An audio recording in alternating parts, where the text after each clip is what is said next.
Welcome to this short video about setting up your products and your suppliers. Now we're going to start again from the Setup tab at Account, Setup.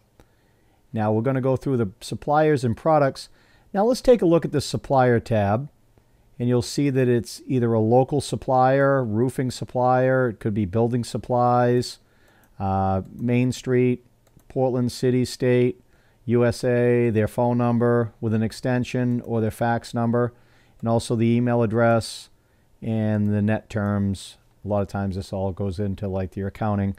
Now the thing about the product, once the supplier hits save, and that'll save the supplier. Now a product can either be added through the supplier link, which is right here. We can add a product, go through, and you'll put the product name in, the supplier name, and also the product category. Now this is what I want to talk about, the product category. So usually you think about this as breaking down your products into different categories. So we're going to go back to the supplier and we're going to go down to pick list. So click on pick list and go down to product category. So this is where I want you to go in and set up your products in categories and services.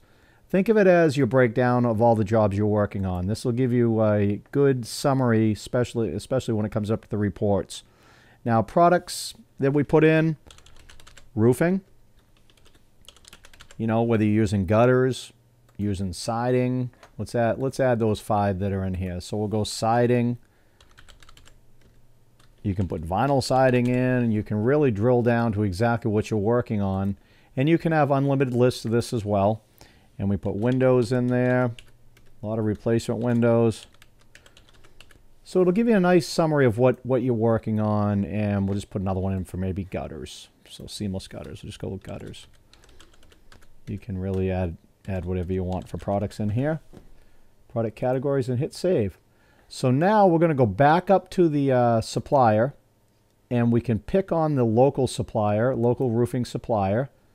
And let's go back to one of these sample products. So if I click on this one product that I put in for this guy, which is the Landmark shingle, and product category, you can pick it into roofing. So you can see how that will really help you with drilling down. So we'll go through this.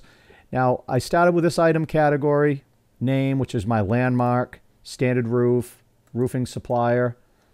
Measurement each, you can either do it by the square footage, the case, the carton, each, United inches. And the category, again, we picked the roofing.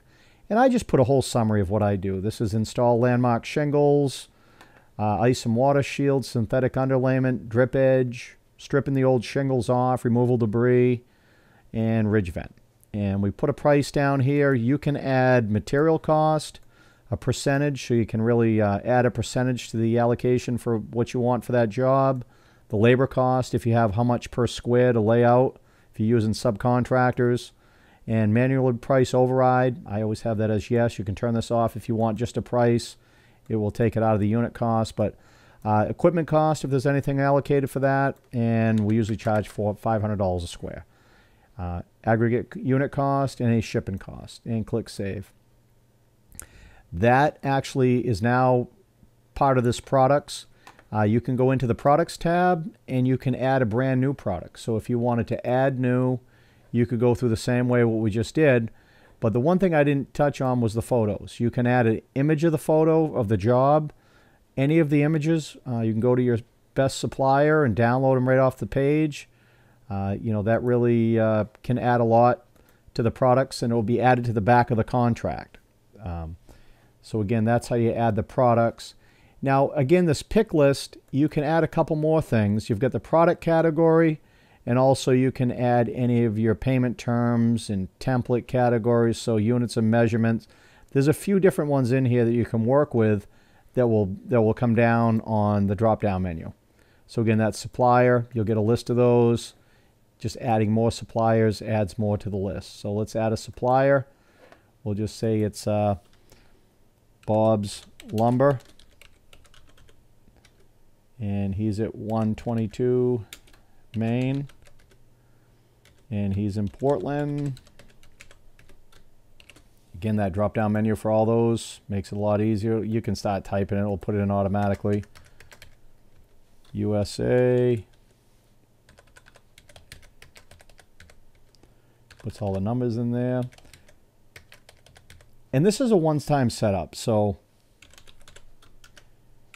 you won't have to do this once. It just takes a couple minutes to get your products in there, but once you do, it's all done. bobslumber.com, net terms, and hit save. So again, we have Bob's Lumber. So if we go in and we wanted to add a product again, now we can go back to sample product and you'll have a selection of what supplier you're using. And you can do that again in the pick list. So any of the suppliers that we work with, you can put those in as well through the supplier link. But anyway, that's it for this video. We'll see you in the next video.